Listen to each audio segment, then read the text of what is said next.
I'm going to give the floor now to our next and last speaker in this session, René Kolman. Yeah, after such a presentation, it's a little bit boring to talk about dredging, in fact. But and at the same time, I think your project is a very nice metaphor for the way the dredging industry looks to how it has to work in the future. That means that not only the dredging companies has to work, they also need the clients to work in that way. Because IADC, the association I'm working for as a Secretary General, is an international association. We have members, only 12 members amongst the world, 2 Japanese, South Korean, Middle East, but mainly Western European, and the world market leaders are a member of IADC. And we work very much on the connotation of the word dredging, because it's very often misperceived. 90% of the work we dredge is clean resource. It can be used for anything. And we next to working on the connotation, we inform the world at large what dredging is all about. When people say the sea comes in and therefore you have to dredge, yeah, there is a little bit more, because most of the sediment comes from upstream to downstream. We've seen a lot of equipment, and not every equipment can be used for a specific kind of work. And we also inform the world on that we really want to come to a sustainable world. And sustainable means integrated. And that, back to your part, you were listening to the river, you're part of the river, it's all together. And that's also what the dredging industry is focusing on. We need an integral approach. In the past, we published some books, and at the left-hand side, the environmental aspects of dredging.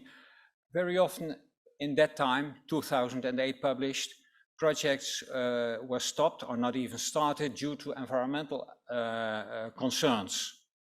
And we focused on that. We discovered you have project impacts and process impacts. As dredging company, you can work on process impacts, because a breakwater or a container terminal, yeah, that has its influence in itself. But at that time, only environmental aspects. You see the middle one is produced even by Patrick Mere, that we saw.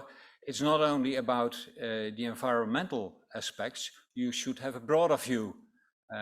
We live in an ecosystem and we have an influence on it, and our projects have an influence on it, and that can be positive impacts and negative impacts. But it's still not the whole picture, and therefore in 2018 we published the book Dredging for a Sustainable Infrastructure. Take all your stakeholders on board from the very, very early beginning. Look at the impact of your project via ecosystem services,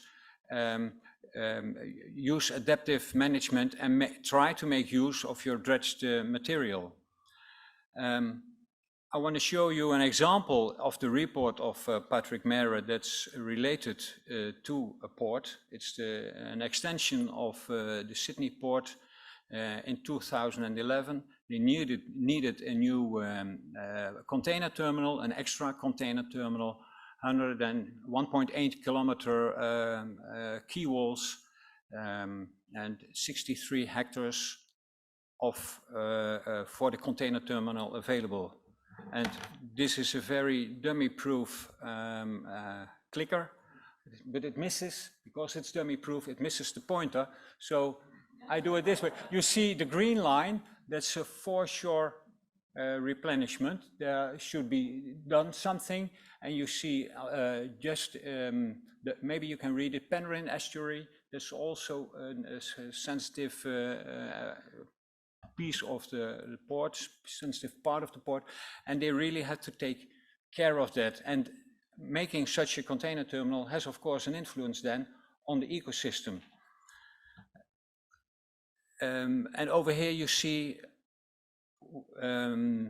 made clear with the red lines negative impacts and the green lines positive impacts on parts within that whole project. Of course, for carbon sequestration, you miss 63 hectares of water because that's now a container terminal. Also, a part of a mangrove has to be removed, but there are also the positive ones because rock for breakwaters, etc., that in itself is a place for a nursery for sea life. And that's the same with seagrass. So you have to identify all these elements and to assess them and even try to value these elements. But at least with recognition, you get a more objective discussion with stakeholders, and you get away from the gut feeling that's very, very often dominating discussions in these kind of marine infrastructure projects. So Patrick and his team tried to identify all the impacts of this project. And as you can see, we're not able to make it all, to identify it, but not to value it, every element. So of course there is the main service of the ecosystem was the waterborne transport. Of course, they could handle 8,000 TEU containers more per year. But it had also an impact on climate regulation. That was valued, and that has a negative. You see a minus in front of the amount, and it are not all very big amounts of money. But if you try to make a full assessment of your project, these are the amounts that you should work on. And sometimes you have to be very creative in finding a parameter and valuing such an impact. For me, a very clear example of the creativity is the Amager Strandpark in Copenhagen. That was a very dead part of the beach near Copenhagen that was revitalized, renovated, etc. And now it's one of the hotspots of Copenhagen, especially for the local population. But how then to value such a project for the local population? Now they took the price of public transport, multiplied it with the number of visitors, and said that is apparently the value that the people of Copenhagen is willing to pay to visit that part of the city and to recreate and to stay there for a while. So you can debate about if it's a valid parameter. Of course, this is all full of debate, full of assumptions, but at least it gives something to get away from the gut feeling. But as I said, the Green Book Dredging for Sustainable Infrastructure was still not covering everything. And if you want to really work sustainable, and I heard it this morning also, very often then we take a part of the discussion.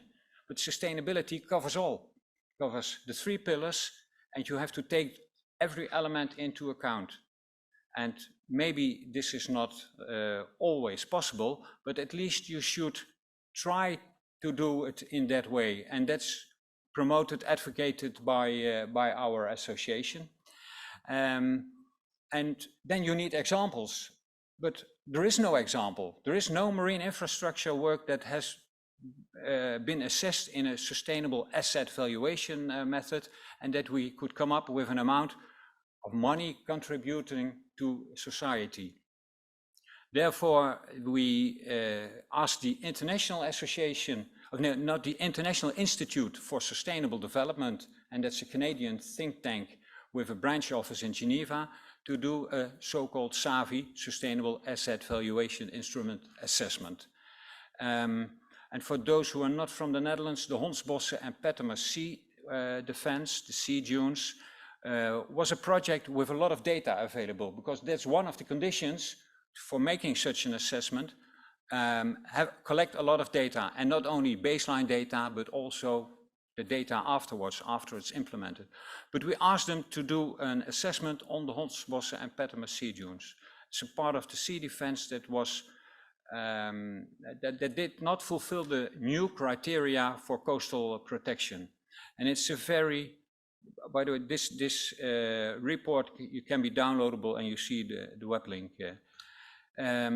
It was a very hard sea defense, a so-called gray solution. You see the groins going into the sea.